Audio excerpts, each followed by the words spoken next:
Welcome, everyone. I am Kim Whitmore. I work for the University of Wisconsin in Madison here in the US, and I am excited to have you all here for the Break Exchange webinar. I'm going to just start by sharing a little bit about the Break Exchange, and then I'm going to get us quickly over to our featured speakers for today's webinar. So hopefully you all found this webinar so you know a little bit about the Break Exchange, but just a reminder, the Break Exchange is an incredible group of international researchers, respite providers, and agencies and individuals who are really all committed with the shared purpose of building a culture of evidence-based respite care. And the Break Exchange was founded in a partnership between the organizations listed here. So we're excited that our speakers are actually from Shared Care Scotland today, one of our founding partners. We also had the School of Nursing, where I am from at the UW-Madison, and then ARCH, our National Respite Network and Resource Center here in the US, as well as the International Short Break Association. And I can't say the International Short Break Association or ISBA without putting in a plug for our upcoming conference. This is a conference that originally was supposed to be held here in the States this past June and was postponed due to COVID to this coming June. And as a result of the ongoing pandemic, it will be virtual now. So we encourage you to check out the conference website if you haven't already registered and get more information. It's going to be a great conference with presentations from, I think we have over 14 countries that are representing our presenter panel. So a great way to learn about what's happening in short breaks and respite around the world. Those of you who aren't well connected to the Break Exchange already, I want to just encourage you to do so. There's lots of benefits for joining the Break Exchange, opportunities to connect with the global network of researchers, providers, agencies, and individuals. Currently, we have more than 170 members from more than 14 countries that are part of the Break Exchange. There's also great opportunities to learn from others and learn what's happening in respite care best practices and research. And then also share. We really invite all the members to share your work. So present a webinar like this, share updates in our monthly e-newsletter or on our social media platforms. We really want to leverage the Break Exchange to continue to share knowledge across boundaries internationally. And then finally, collaborate. We really encourage people to use the network to find people to collaborate on projects. So we have a member profile that you can create online, which will allow you to be in a searchable database so people can find you and you can find others with similar interests. So when you're looking for a research or evaluation partner or a practice partner in an area of interest, you can use that member database to help find someone to collaborate. So we encourage you to get connected and continue to get more engaged in the Break Exchange as we go. So for more information to stay connected, these are just some of the ways you can do that. We have a Facebook page as well as a Facebook group for conversations and discussion. We have Twitter, Instagram. You can join our listserv off our website and again, complete that member profile and always email us with any questions or ideas that you have to continue to grow the Break Exchange. So with that being said, I'm going to pass it over to Don and his co-presenter Carrie for introductions of themselves as well as what they're going to be presenting today. So let me go ahead and stop my share here so that they can take the wheel. So thank you again for being here today, both of you. Thanks, Kim. I'm just going to share my screen quickly. Hopefully you can all see that. Well, thank you very much. Thanks to you, Kim and Tyler, for arranging this. It really is great to stay in touch. I mean, it's great to stay in touch at any time, but I think particularly when we're all facing very similar challenges, it's really great just to sort of feel that you're connected up with other parts of the world and that you're able to share learning and experience, you know, at this difficult time. We're here to share some information about our Respitality project, but I think the first thing I should say right at the very start is that certainly as far as we're aware, the concept of Respitality was actually originated in the USA, and it was the Cerebral Palsy Association of America that I think were the people that should really you know, take the credit for coming up with this idea. So we very much sort of pinched the idea from the States, but we're very excited to see what we could make of it here in Scotland. It was probably about 10 years ago when we first came across the idea, and we came across Respitality at a time when we were actually exploring here in Scotland whether there might be scope for us to link in with their hospitality businesses and tourism businesses and try and sort of tap into their corporate social responsibility and community engagement activity. And at that time, what we were thinking of was if there were ways that we could maybe make use of some of that extra capacity that they might have in hotels and guest houses, particularly in the shoulder season, the quieter quieter periods of the tourist season. That was our sort of main focus at that point, and then being able to use some of those breaks in order to give carers a bit of time out and a chance to get away. It should be said that it did, there were quite a few false starts at the beginning. It did take us a few years to get things off the ground. We tried a few different approaches before we finally found the delivery model that seems to be working for us today. And that's really the purpose of this presentation, is just to sort of tell you a little bit about how we've actually arrived at this point and how we deliver Respitality in Scotland. So you'll be hearing from, is that going to go? Yeah, there we are. You'll be hearing from myself. I'm Don. I'm the Chief Executive at Shared Care Scotland, and I've got a couple of slides just a little bit later on just to explain a little bit about the work that we do at Shared Care. And you'll also be hearing from Kerry, who's our Respitality developer, and she'll be obviously taking you through the detail of how Respitality actually works in practice. And the way we thought we would approach the presentation is that I would just have a few slides at the beginning just to set the scene, provide a few sort of headline figures and statistics just to explain a little bit more about caring in Scotland and some of the key policies and legislation that applies to carers and the sort of direction of travel as far as that policy and legislation is concerned. Just really, as I said, to set the scene and put things in a little bit of context.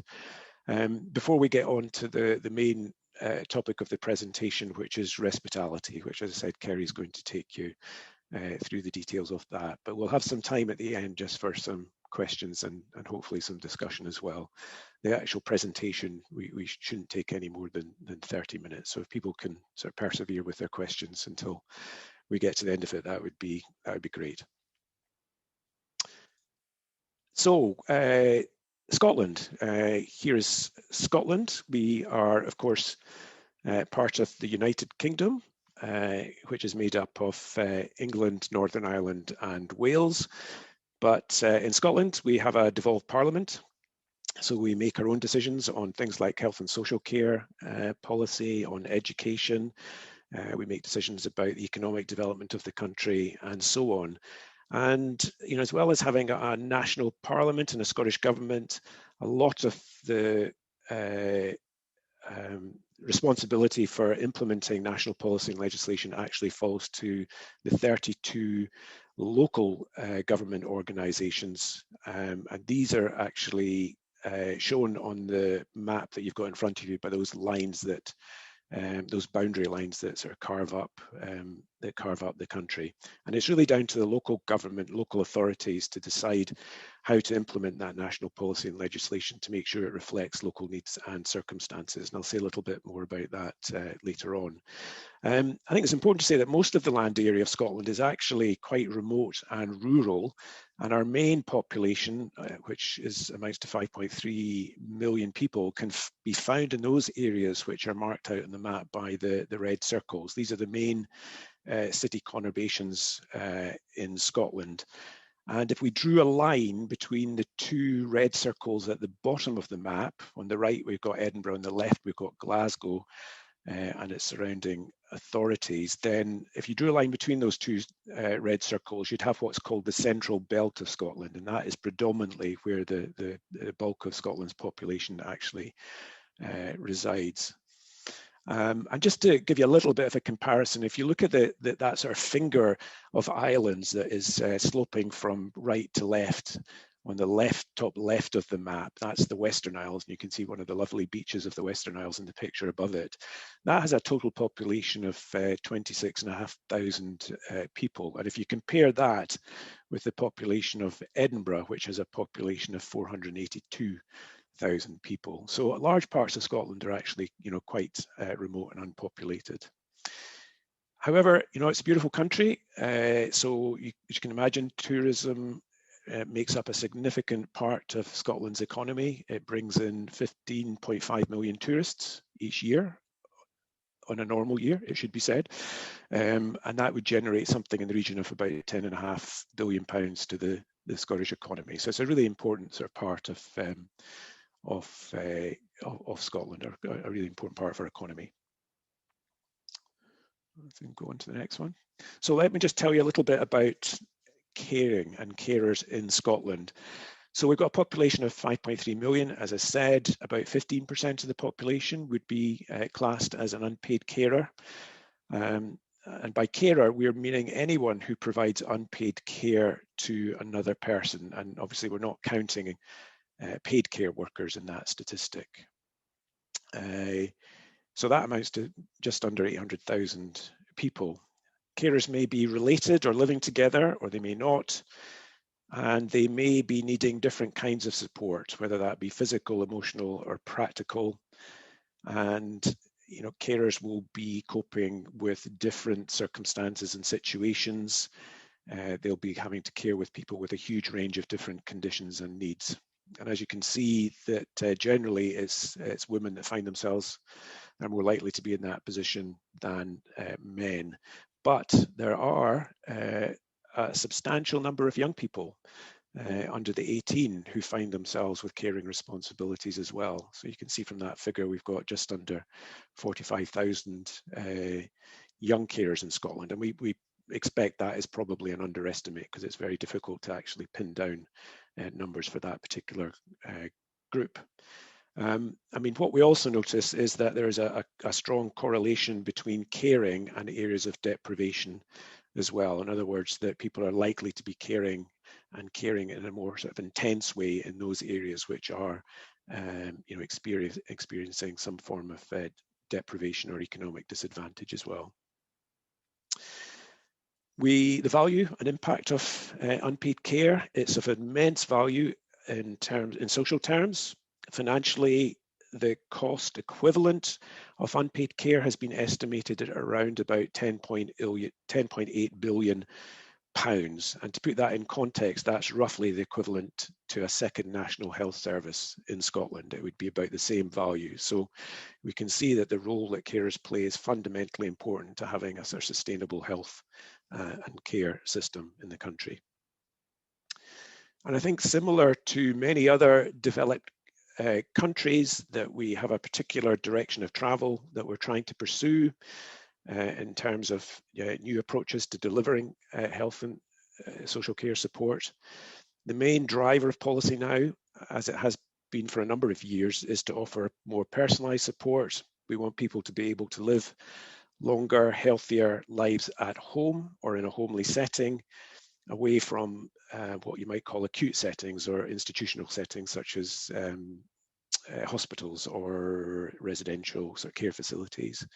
And this certainly reflects what people want, but clearly that also has implications on unpaid caring as well.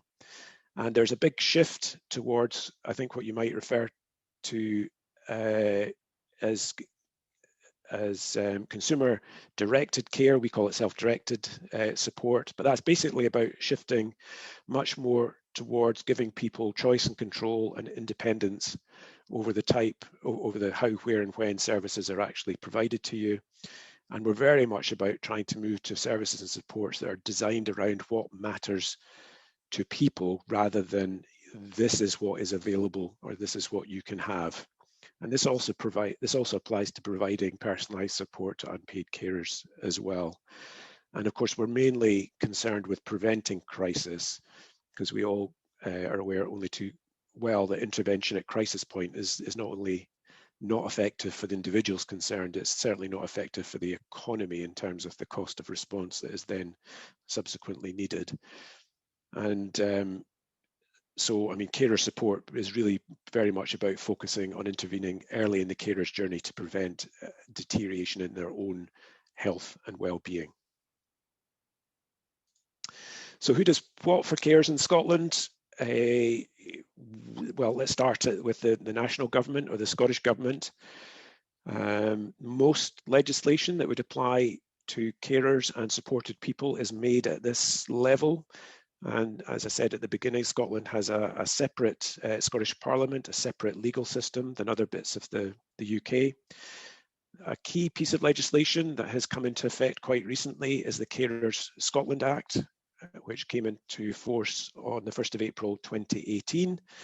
And this created a new framework of rights for carers and also duties on public authorities at the local level.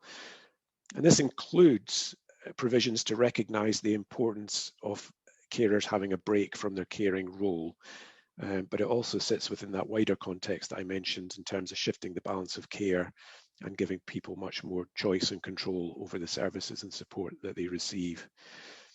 The government is also responsible for funding a lot of partnership projects with the third sector. So they'll be funding directly organisations in the not-for-profit sector, third sector, a bit like ourselves. So the Scottish Government actually puts funding into our Respitality programme that enables us to employ Kerry and also provides some other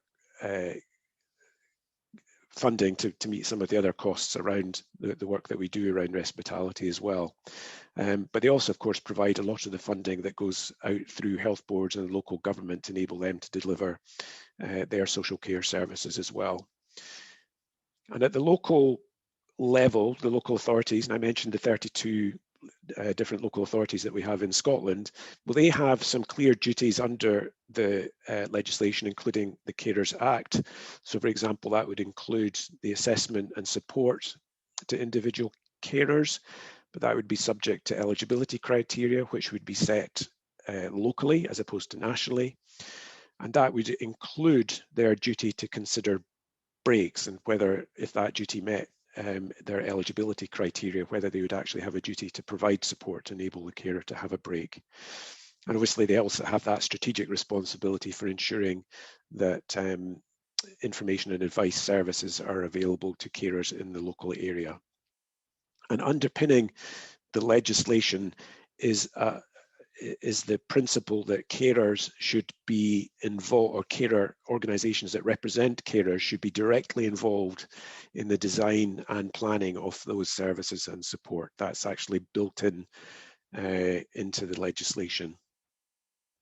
And despite the fact we do have national legislation, there is a lot of local variety across Scotland. I mean, there's a lot of discretion.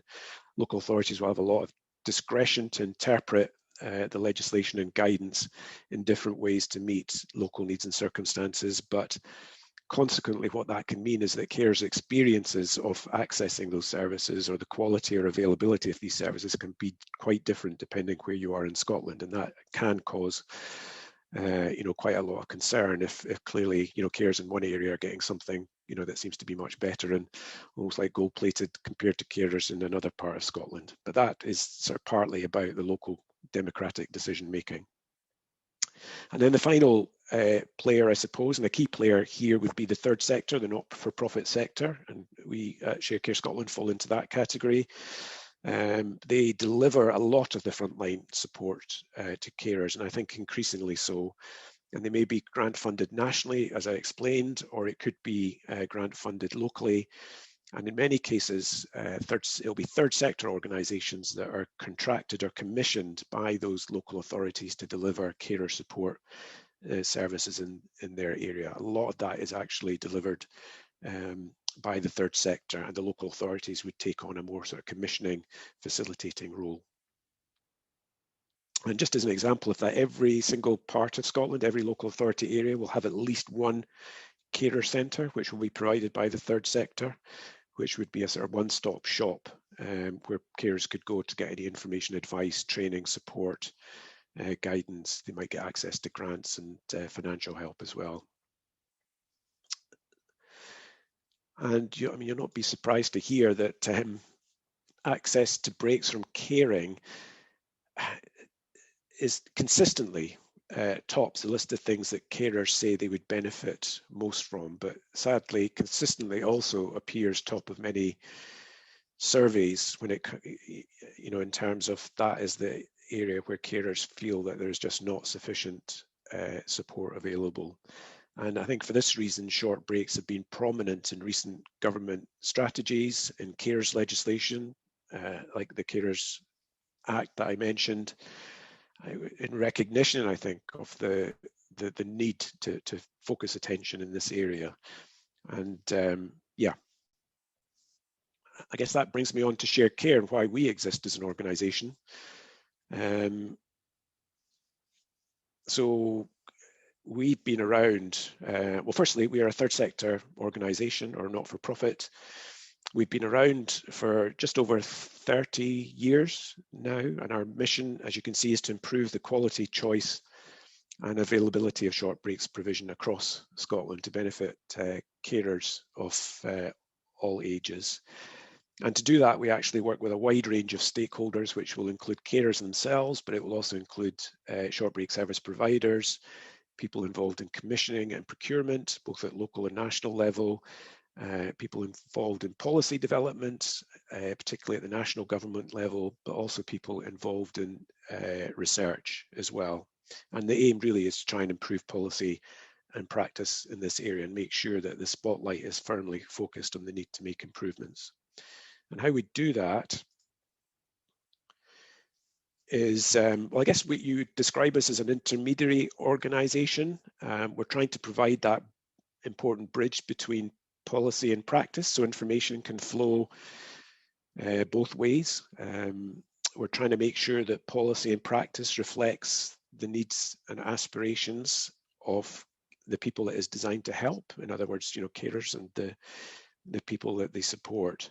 But we're also really keen to encourage and support innovation and creativity in the sector. We think that is a really important role that we have to play. We recognise the pressure on public services, on public resources. So we understand that we need to find new and creative ways of trying to find different alternative ways of being able to support people with achieve their short break outcomes.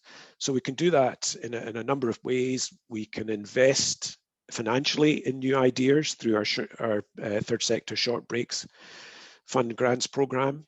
It's money that we receive from Scottish Government that we then pass down through our grants programme to third sector providers, and it's really trying to stimulate them to experiment and be creative and try and come up with some of these new ideas and see how they work in practice. We've been running that for 10 years, and I think we've awarded somewhere in the region of about £23 million worth of grants over that period and generated somewhere in the region of about 70,000 carer breaks over that time. But it's also in the case of Respitality. I think that's a great example of ways in which we can be more directly involved in trying new things out for ourselves and trying to find a way that we can scale up a particularly, an interesting idea that we might have incubated within the organisation and see if there's ways that we can actually make that happen and scale it up across Scotland. And I think that really is the point at which I'm going to hand over to Kerry, who's going to tell you exactly, what Respitality is and how it works, and share some of the sort of good news stories that have emerged from the work that we've been doing. Thank you, Don. And thank you to Kim and Tyler for organising this webinar today. Just the same as Don was saying earlier, really it's a great opportunity for us to share our learning and what we've been able to achieve with the project. So what I'm going to do is start off a little bit about explaining how Respitality in Scotland works and our sort of overall aim and how we sort of express this through our values and why we feel like the project is needed. So the ultimate aim of Respitality in Scotland is to provide a short vital break for unpaid carers when they need it most. And how we do this is we achieve this by connecting carers organisations with businesses in the hospitality, tourism and leisure industry who are willing to donate a break free of charge. And I'll explain in a minute how that works in practice. We've got 6 core values which are reflected in these pictures that have popped up just now, and I'll not go into a massive amount of detail, but this is basically what we try and instill in everything that we do through the actions of everyone that's involved. So we've got warmth and kindness, which is reflected in a wee cup of coffee there. the Spark, which very much reflects the fun and innovative style that Respitality in Scotland brings, how it's life affirming and it's rewarding for everyone that's involved. We've also got a couple of pictures around proficiency and integrity, because we're very professional and we only work with trusted experts in the field of care and tourism and leisure, and we also work really strongly as a team with all of our stakeholders, and that's the key to our success in Scotland with Respitality. And I think what's really important is that we've got a really strong understanding of carers' needs, and we work very closely with carers' organisations on a local level who truly understand the needs of unpaid carers. And finally, the most obvious one as well is with the Highland Cows there, is that we're Scottish, and our work is coordinated and delivered by organisations in Scotland for unpaid carers in Scotland. So in terms of why Respitality is needed, Dawn touched upon this earlier when we talked about the sort of approach of maybe potentially sort of steering away more from the traditional side of respite. But it's quite obvious to say that caring for someone else can be very mentally and physically tiring, and that a break from routine is vital for unpaid carers' health and well-being. And we like to think that Respitality provides the opportunity to do this without concerns for financial costs or arranging the break itself, because the delivery partners within Respitality do this on the carer's behalf. And again, this will become more clear when I explain the operational side of things. So it might help to explain our key stakeholders that are involved within Respitality in Scotland. And we've got 5 main stakeholders that we wouldn't be able to operate Respitality without. On the left there, you'll see a lovely picture of myself representing Shared Care Scotland. And what we do is we nationally coordinate the Respitality project. We do this through things like media coverage, we canvass businesses to encourage their engagement. We also build up networks with carers in organisations on a local level who are willing to deliver the project to the unpaid carers that they support on a local level. And we call them delivery partners. So to put this into context a little bit, we operate the project as a social franchise. And for those who are maybe not familiar with what a social franchise is, it means that Shared Care Scotland on a national level, we create a model of Respitality and we put a few basic rules in place that everyone needs to follow just for consistency, to ensure that the brand of Respitality and the meaning and the values are not diluted and confused and things like that. But what we then do is we hand this model over to the delivery partners, the carers organisations, and we give them a degree of flexibility and control, which allows them to mould and bend the model to suit the carers that they support and the businesses that they engage with as well. And on the right-hand side there, and this will be an image that everyone's all too familiar with, is a screenshot of a Zoom meeting, which is how we're currently engaging with our delivery partners at the moment, because we're not able to physically meet with them. So that's our lovely team of delivery partners there. We currently work with 18 different local government authorities around that out of the 32. And because we do it this way, it means that break opportunities are much more person-centred rather than potentially getting lost in a more sort of national overview. The more we bring it down into a local level, the more personalised it gets for unpaid carers, because as Dawn had explained earlier, each regional area in Scotland can vary very much from one to another. So, I'm going too quickly there. I've got a couple of more stakeholders to talk about. We have also, it's also really important, of course, that we develop strong relationships and receive a lot of great support from businesses in the hospitality, tourism and leisure sector to provide the breaks free of charge to the project. And how we do this is through regular contact through our social media, through regular newsletters, as well as attending relevant events and meetings. So at the top there, you'll see one of our many businesses who donate to the project. This is a hairstylist in Perthshire called Louisa. She's receiving her yearly certificate from Respitality, and she donates free cut and blow dries to carers throughout the year, and she's done this for the past 3 years now. And she's one of 351 businesses that have donated since we've began. And they're super, super important to us. So we make sure we try and maintain relationships that we've got with the businesses, and that's very much key to how we build upon the breaks over the years. We've also got what we call our Respitality Ambassadors, and they play a vital part in the success of the project as well. So what they do is they usually have some sort of background and influence in the hospitality sector, and they'll provide the project with what we call third-party verification. So what they do is they talk amongst their various contacts, and they encourage businesses and other potential ambassadors to support the project in any way they can. So if you see the picture at the bottom there, that's a lady called Fiona Hislop, and she was the Cabinet Secretary for Culture, Tourism and External Affairs for Scotland. And in 2018, she spoke at our Respitality event to publicly support the difference that Respitality makes to unpaid carers in Scotland. And that really helped us to further strengthen the brand and reputation of Respitality. And finally, of course, the reason why we create these short breaks opportunities is because of unpaid carers, because they're at the centre of everything that we do. We've popped them in the centre of this graph here. These are just a few pictures of some of the unpaid carers enjoying Respitality breaks over the years.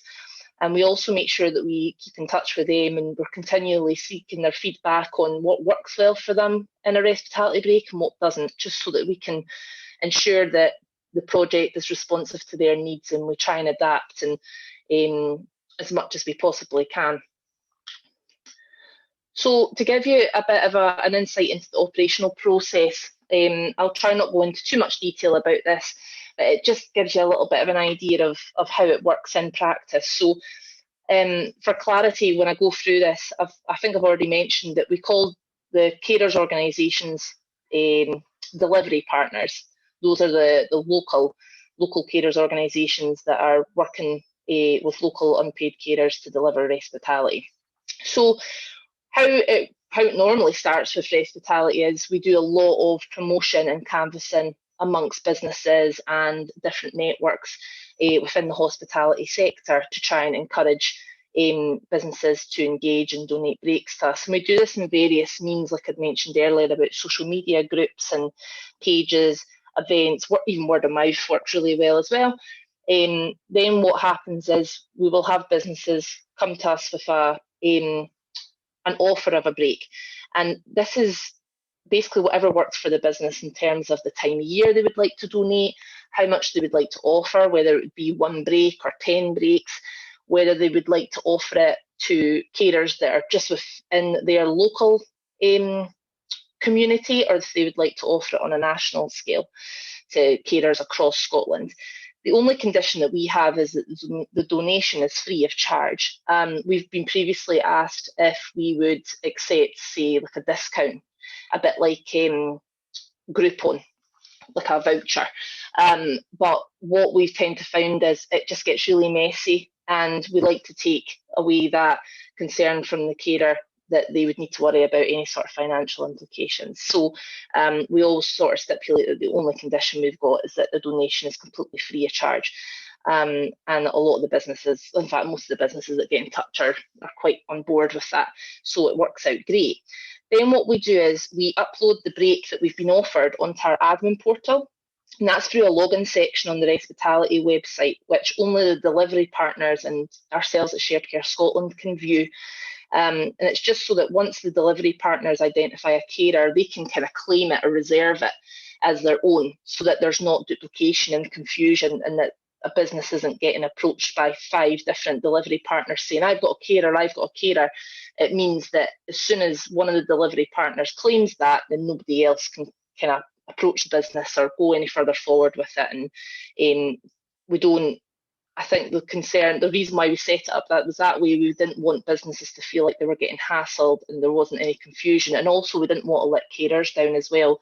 We thought they were maybe going to get a break, and then it turned out another carer had got, put them to the post with it. And then the next 2 steps that I mentioned there on the graph is essentially it's funny, somebody mentioned this to me. It's basically like the delivery partner is acting like a travel agent, because they act as the middleman and they go to the business and they get all the details that they need. Then they go back to the carer and they say, this is what the break is about, when are you available? And then they firm up the details between both the business and the carer. Then the best part, the carer takes the break and gets what they need from that. And then the next three boxes there that are in orange are very much the work we do after the break. So we try and concentrate on getting feedback from the carer and from the business themselves to find out from the carer how the break has supported them in their caring role, and also from the business in terms of what the experience was for them in terms of how simple the process was, and where they felt they benefited from donating to a project like Respitality. And what we do is we try and share that feedback that we get from the carers with the businesses and on social media, with the businesses first and foremost, because it very much reinforces to them the impact that their kind donation has had on the carer, and then potentially that might encourage them to donate again, or to suggest to other businesses that they're in touch with to donate as well. And also we try and share as much as we can about the feedback we get from carers and from businesses on our social media pages. And again, it's another way to promote the project and encourage others to get in touch and support the project. And of course, what's really important in there, and I'd mentioned that a minute ago, in terms of the stakeholder, the businesses, we make sure that throughout this process, we're not only just keeping in touch with the unpaid carers to make sure that the breaks are working for them, but also the businesses too, to make sure that the process that we are taking them through to donate is as straightforward and simple as possible, so that they don't feel put off by wanting to get involved again. And we get some really good feedback about how it is quite straightforward for them. So I wanted to share with you a couple of key statistics. We piloted the project in 2014 and it kind of officially launched in 2015. As Dawn had mentioned earlier, there'd been a lot of false starts. I think the conversations had potentially begun as early 2000, if I'm not mistaken. But even since 2015, the project has really come a long way, as you can see from some of the statistics here.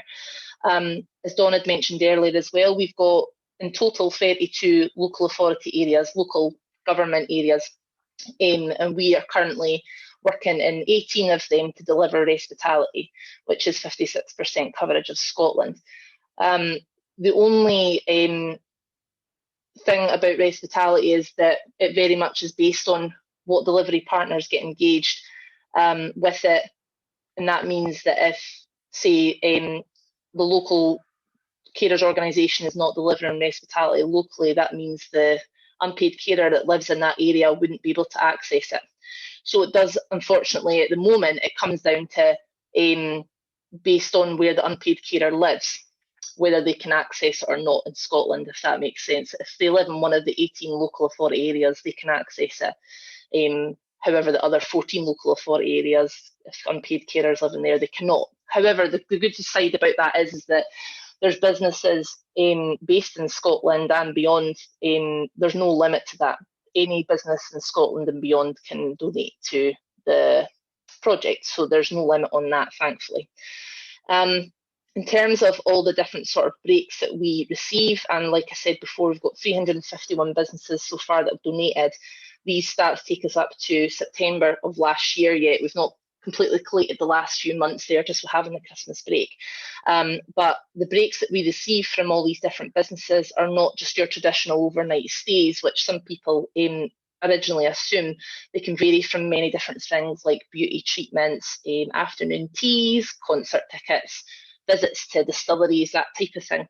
And we've also seen some really interesting out of the box kind of breaks over the years, and particularly during this global pandemic that we're in, which I'll explain more as we go forward. But there's been a few even pre-COVID, if we can remember a time pre-COVID. But there's a few different breaks that we've seen over the years. A few of my favourites have been a motorbike tour around the Shetland Islands, We've also had a Segway tour around a really famous visitor attraction in Falkirk, and even a plane ride over one of the local authority areas as well for some of the young carers. And although, oh no, I've already said that part.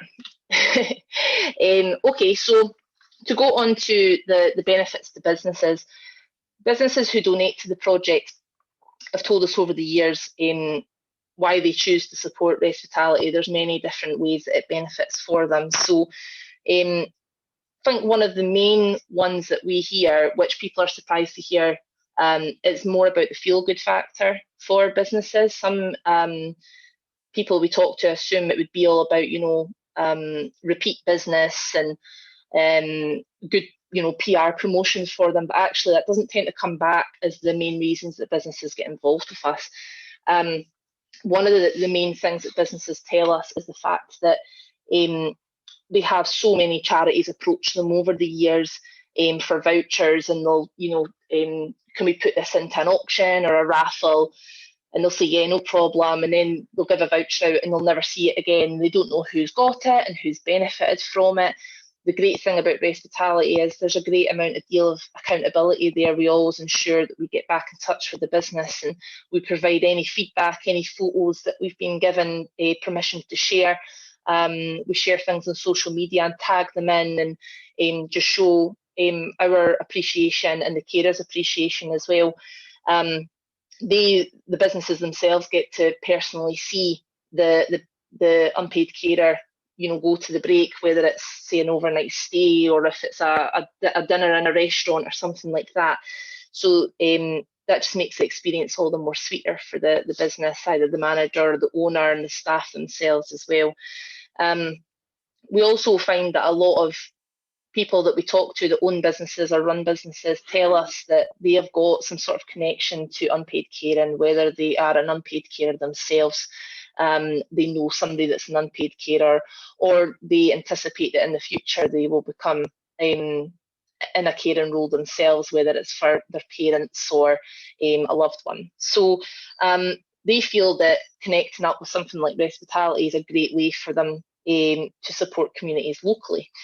But on the business side, we also hear a couple of things around how it's great they can utilise something like Respitality to fill up cancellations. If they've had cancellations at the last minute, they don't have time to fill, or if there's times during the season that's very, very quiet, such as winter and autumn time, they can donate breaks to us then, because at the end of the day, especially with things like hotels and stuff, they still have to pay for electricity and stuff like that, so empty rooms aren't actually saving them money. So they find that's a nice time for them to be able to donate. Otherwise they would just go unused. And like Dawn had said earlier, that's a great way for businesses to be able to connect into their corporate social responsibility too. In terms of the positive impact on unpaid carers, these might be quite obvious in terms of how short breaks positively impact on carers. But like I said before, it's really important that we pull together this information from unpaid carers to find out how it works for them. And what we tend to find is that the great thing about Respitality is, unlike some other maybe more traditional short breaks options, is that sometimes the carer has to leave the cared for person at home while they go away on the break.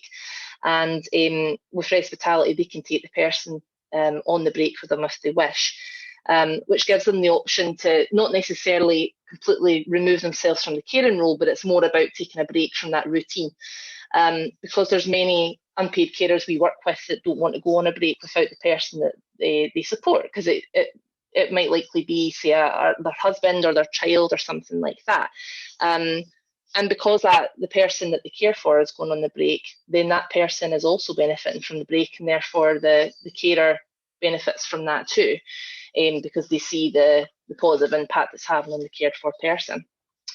Carers also tell us that, like I was saying earlier about our value of that spark and how Respitality breaks are really fun, we get that feedback from carers as well about how they're fun, and there's a lot of creating life-lasting memories And this tends to encourage unpaid carers to plan more short breaks in the future. Sometimes it is an avenue for unpaid carers to motivate them to do what, like that slide that Kim put up earlier, is to encourage them to have more self-care and therefore more regular short breaks. Carers also tell us that Respitality provides them with a bit of breathing space to evaluate the things on their mind and to go back into their caring routine with a renewed outlook on life. And it really helps them sort of recharge the batteries and look on things more positively. In Respitality, with the breaks that we offer, they can be very, very flexible. And what I mean by that is if, for example, we had a carer whose son was in a hospital and she didn't want to venture far from one, so what we did was we found a caravan park that she could go and stay at, that was within travelling distance, so she could have her break, but if she wanted to go and visit her son, say at night time, she could as well. So there wasn't that stress that she was going to be hundreds of miles across the country away from her son, who she wanted to make sure she could keep in touch with. As we'd said earlier about health and well-being, that's one of the sort of main benefits to unpaid carers who access Respitality, and with a lot of comments about how physical aches are much more improved after accessing a break like this, and their confidence is soared and their moods lifted as well. And the fact that Respitality breaks are not, I hate to use the word institutionalised, but they're much more sort of in society, and unpaid carers can go out and say stay at a hotel or go and treat themselves to a spa day, and it's not like they feel like they're walking around with a label on them saying, I am an unpaid carer, this is my break. They can be a person first and an unpaid carer second, but they still get that benefit of taking a break. So what I'll do is I'm going to just go over a few highlights from over the years that we have seen with Respitality. One of which is a donation that we received from the Benevolent Society of the Licensed Trade of Scotland, which is commonly known as the BEN. They've supported Respitality since 2015, and they have 18 bungalows in a place called Pitlochry that they rent out at subsidised rates to eligible residents, since it's usually residents that have worked in the hospitality sector before. One of the properties in 2015 had become vacant, and what the BEN Society decided to do was donate the use of the property to Respitality for us to use free of charge throughout the year. So we kind of use it as like a self-catering property, and we just basically have the cost of the cleaning charge covered. At the moment, we're not using that due to COVID restrictions, but before we had about 80% occupancy with that, so it was a very popular break. It's a really nice part of Scotland as well, so it worked out fantastic. We've also been really amazed at the enthusiasm of all the different delivery partners who have approached us and wanted to join and become part of the Respitality family. And one of the highlights for myself personally was when we had Shetland Islands come on board with us. Now, Shetland Islands are completely off the mainland of Scotland, and therefore they've had to work really hard to create their own short breaks opportunities, because they are kind of almost disconnected in a sense, geographically. But thankfully, they've got a really strong community spirit. So we've seen Respitality flourish over there, which is brilliant. Another couple of highlights we've got here is we had a young carers trip to St Andrews in 2017. There's a video of it on our website, but basically we had 6 young carers who lived in Edinburgh, went in a group with a couple of their support workers over to St Andrews in Fife. For you keen golfers, you might be aware of St Andrews. It's a beautiful place right by the sea, and what was really touching about this was that some of these unpaid carers had literally never left Edinburgh before, never left the city of Edinburgh before, and it was just really heartwarming to see that breaks through Respitality are not only fun, but they're also creating these fantastic memories for people who might never have had the opportunity to access them before.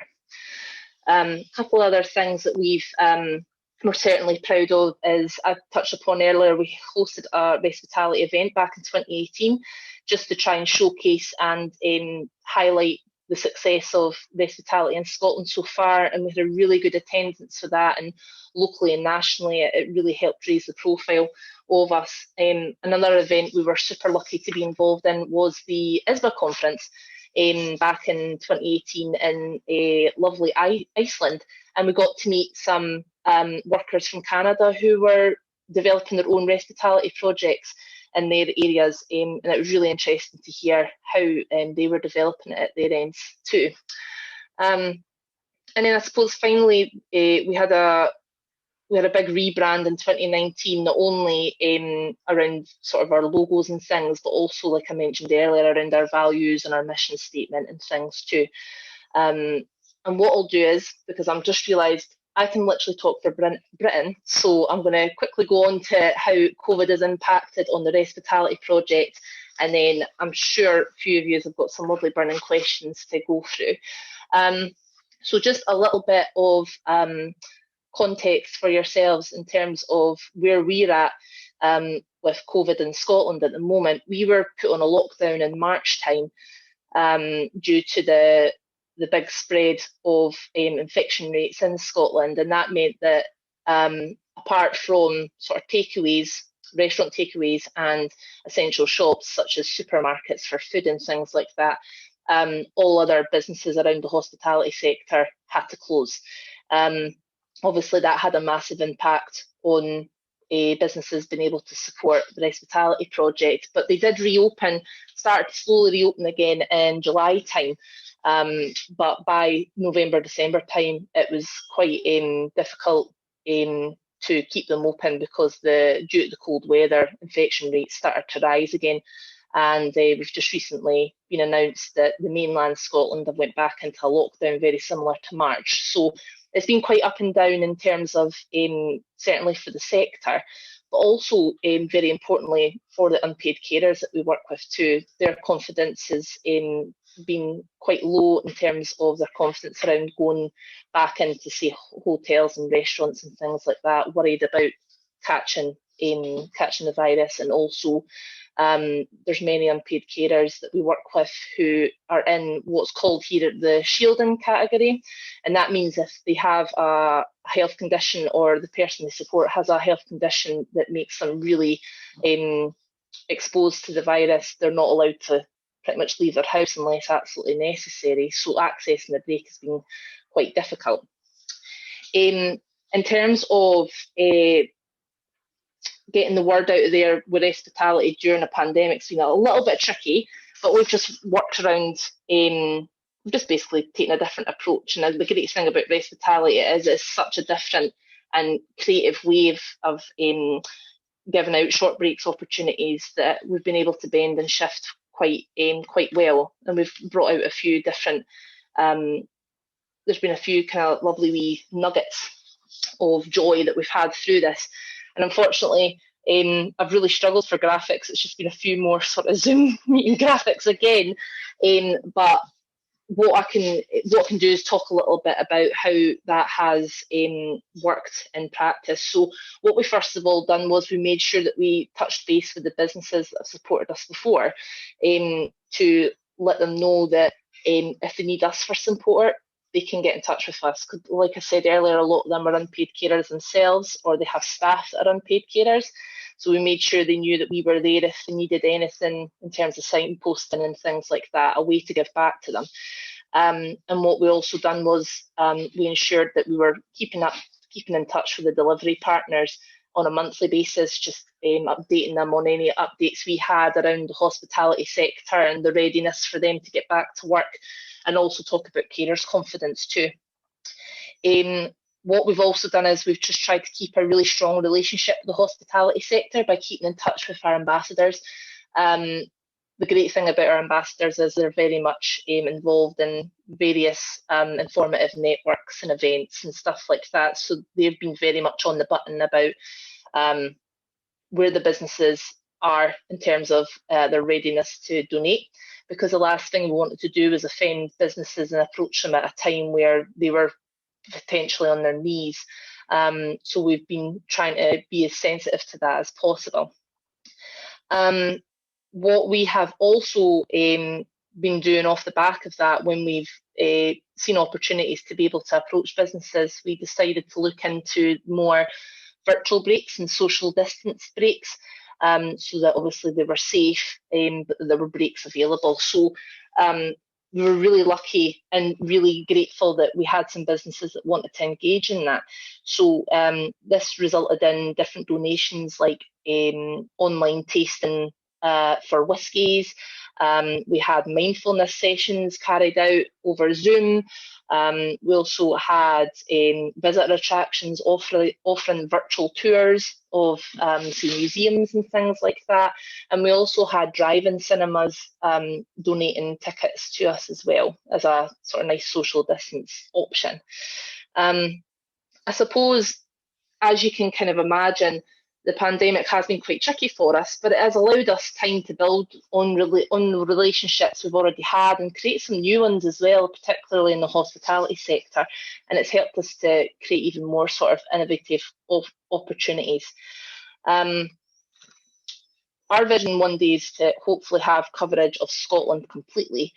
And obviously the pandemic's potentially slowed that down a wee bit, but we're definitely getting there. The fact that we've been able to adapt to something like this going on shows how robust this the project is. But like I said before, it's not just a fun wee treat for carers. It's also massively beneficial for everyone that's involved, and we're completely delighted with the progress of the project over the years, and we can't wait to see more projects like this developing. So I've popped up my contact details there, and if anyone's got any questions just now, that'll be fab, and if they don't, that's great, but they're more than welcome to get in touch if they want to learn a bit more about what we do, or pick our brains about anything. And I'll stop talking now. Wonderful. Thank you both so much for that great presentation. We technically go till 10, so we just have, or wait, do we go to 10? No, we go till, let me double check our time here. Yeah, we go till 10. So we only have a couple minutes, but if you're flexible, we could go over that. It's totally up to you guys. So I'll just open it up for any questions that people have right now. You can either feel free to unmute and ask them, or post them in the chat as well. What I'm going to do is, while people think about their questions real quick, I'm going to just quickly chuck my dog out the back for a pee, because he's barking at me. He's been very patient. He's barking at me now. Come on. Sorry, I'll be 2 minutes. Come on.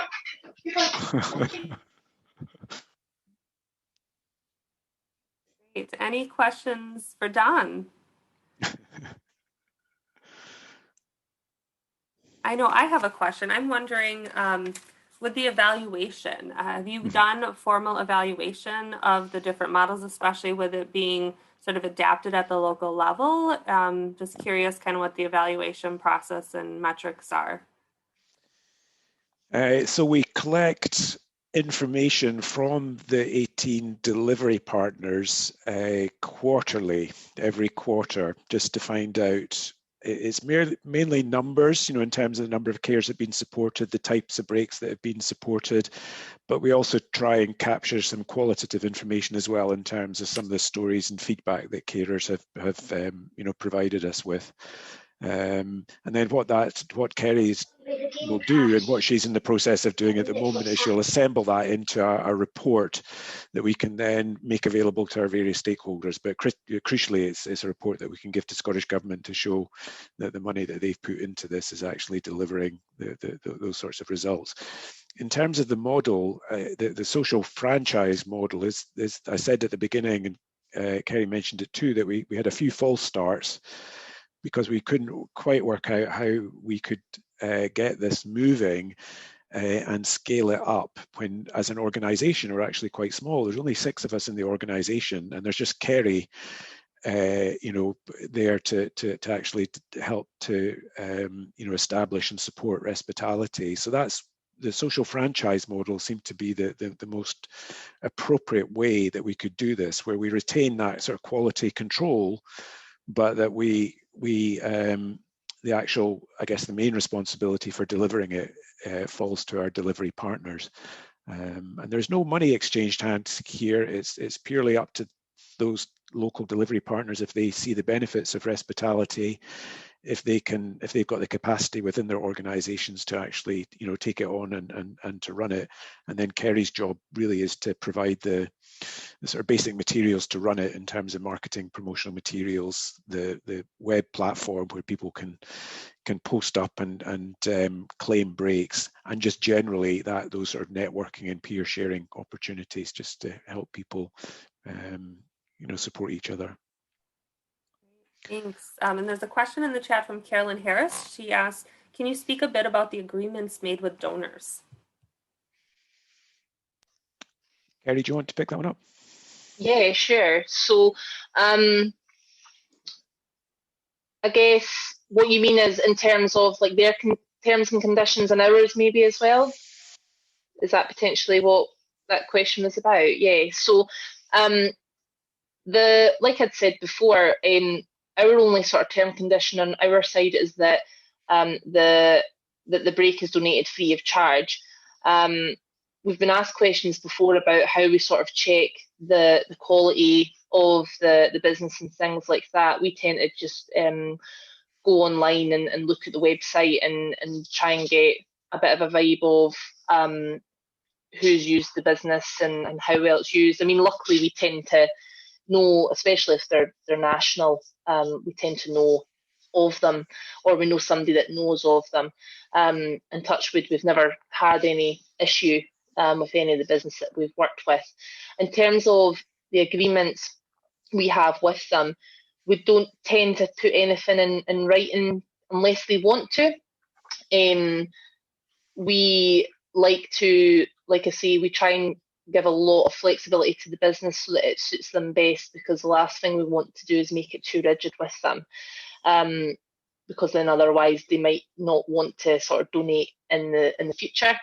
But yeah, in terms of having, say, something like we've got like a donation form that businesses are welcome to create, welcome to fill out, sorry, and send over to us. But again, we don't make that a mandatory process, because again, that could put businesses off. We sometimes get businesses call us up and say, look, I've got a caravan, somebody's cancelled, do you want to use it?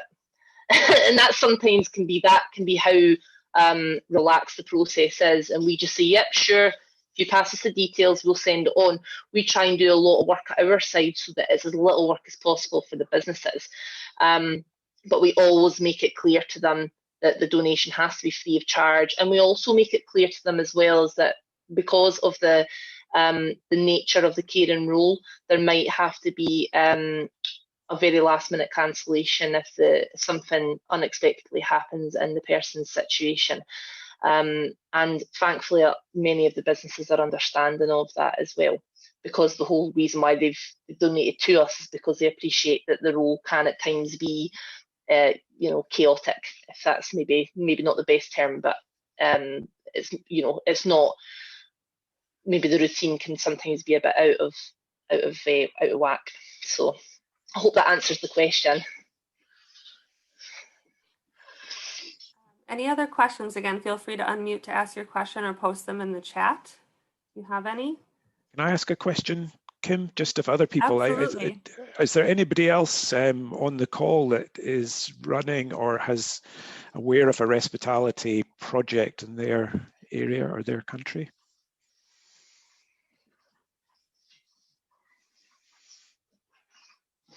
No. Kerry's got this great ambition to be part of an international network and to travel the world, connecting up with all these different... Let's do it, Kerry. Let's do it. Yeah, I'm so for it. I got a taste of it in Iceland, and I thought, I can't just stay in Scotland. I've got to spread the word across the world with this one. But we've certainly seen a really strong appetite for it down in Wales. We've had quite a few of our colleagues in Wales get in touch. They want to develop something around the Respitality concept. And like Dawn had said, as far as our understanding goes, we've come to believe it originated in America.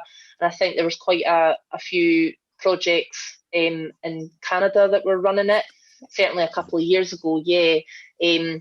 And ever since we've been to Iceland, I keep saying, right, we should try and do some sort of create some sort of network and chat and see how everybody's working things, and we've just never got round to it, unfortunately. But now we're in the land of Zoom, maybe this is a good time to sort of strike while the iron's hot, because everyone's on here anyway, so we could just do it quite easily. Gary, Yeah. that's a great example of something that could be put out through the Break Exchange Network, to say a simple question of who's doing Respitality or who's interested, so that you can create that sort of community of practice and virtual learning network about Respitality and try to grow it. So, you can write a little blurb and we'll put it in our next newsletter and push it out and see if we get any bites. I think that's again an example of what we want the Break Exchange to be able to do. It's an opportunity to connect with others. Brilliant. That's on my to-do list as we speak. So, Carrie, I just wanted to let you know, yes, I'm from Canada, definitely interested in Respitality. I've been reaching out, speaking to many of the other programs that are out there. One of the things that has come up has been a network about Respitality and learning from each other and growing. So that would be fantastic. And I have reached out. British Columbia in Canada has a couple of Respitality programs that they seem to be doing very well with. And I've reached out to those in the US as well. And of course, you guys have sent me information as well. So thank you so much for sharing. You have done amazing with this program, and I just hope to keep learning from you. Oh, thank you. Well, I really look forward to us creating this exchange, this network. I think I've decided, Carolyn, that you're going to help me do this. I will help you do this. I mean, great. Well, look forward to more conversations about it. Let's do it. Yeah, I'm so glad. It's great just to hear enthusiasm from people about it. We've certainly, like I say, we've just seen it really expand into completely different ideas that we would never have thought we could have produced into breaks, and we have. And that's a great thing about the concept. It can be whatever you want it to be. And some businesses have came forward with some fantastic ideas that have really taken off. So I can't wait to get involved with yourself, Carolyn, and more people around the world to talk about how else we can do it. We could be swapping breaks across the world, couldn't we? We could have carers traveling and doing exchanges. This is Dawn's dream. I remember you saying this to me a while ago. I'm definitely up for that. That's a chaperone. I'm there. Yes, this is wonderful. And I just want to point out the chat in the comment from Marie in the chat from Wales, saying that she's also very interested and provided her contact information there, Carrie. So I think you've already got a couple different countries interested in connecting, and this is exactly the beauty of the Break Exchange, and it's wonderful to see this kind of unfold. So, we're a little over, but maybe if there's you guys okay for one or two more questions? If there's any questions, sure. Yeah, sure. If anyone's got anything. I think I have a quick question kind of following up to that. I think wonderful idea, wonderful model. My concern is that for some of the breaks, there's families who may, get the free, bungalow in the islands, but they may not have the money to pay for the food or the travel to get there. So do you ever also work with other organizations or have any money to help support the other costs that might be necessary to fully enjoy one of the breaks that are provided? Good question. Carrie, you've got... Good question. Over to you, Carrie. So we do. We find that comes up, and we've got quite a few great examples of how we've been able to, what we call it build a break. So we have the opportunity, say for example, it's a hotel stay somewhere up north, but like you say, they don't have, say, the cost, the money for the transport or for food and drink while they're there, or even extracurricular activities while they're in a different area. So we've found through the Short Breaks grant fund that Shared Care Scotland also run, particularly through one of the projects called Time to Live. Time to Live is a fund that unpaid carers themselves can apply for, and it's up to 200. Or is it different in every area? It'd be different in every area, but typically about £350. And it's managed by the local carer centres who are also delivering Time to Live. Yeah. Sorry, my dog's trying to chew on my shoe. Yeah, so what we've done is we've helped, luckily, the delivery partners that we work with, they also run the Time to Live project. So when they identify that there's a Respitality break on offer, but there is basically a gap between the carer and them getting to that break, they're able to fill that gap with a Time to Live funding pot. So they just get the carer to apply and say what they need. And the reasons why, and they'll explain in there that there's a Respitality break on offer, but we wouldn't be able to.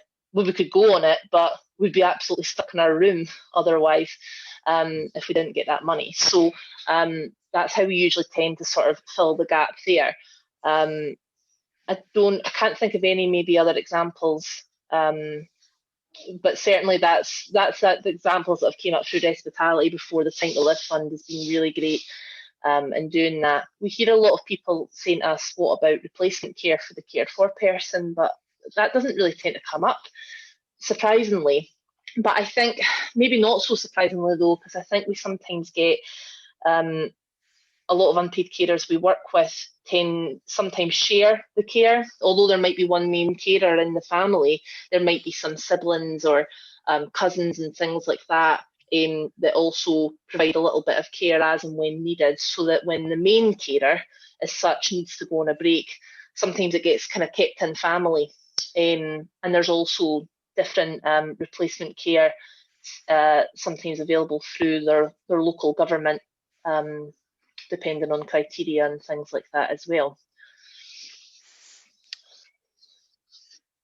I hope that answers your question. Just to add to that, Kim, I think the important thing here is that we don't see Respitality as being the answer to everything. And we'd be really concerned if for example, local authorities started to sort of think, well, actually, we can pull back from our provision because, look, there's Shared Care Scotland working with care centres to get breaks donated. So we're kind of, Respitality is just another offer on the table, but our job really is to make sure that there's a range of different opportunities and offers out there for carers depending on their particular needs and circumstances, because for some carers I suspect Respitality may never be possible for them because of their situation, but that's not to say that there shouldn't be something else kicking in or stepping in to help them out.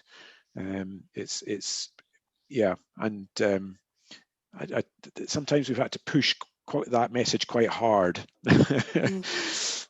just to make sure that they don't see this as a cheap way of replacing what would normally sort of be considered statutory or more sort of formal forms of respite care. That's a great point. There's often unintended consequences when you have generous donations. It can make people think, oh, well, we don't have to pay for this anymore. Exactly. Yeah. Yes. Well, any final closing thoughts from you, Don or Carrie, before we let folks go here? Carrie, do you want the final word? Go for it. Well, another pitch for your international travel.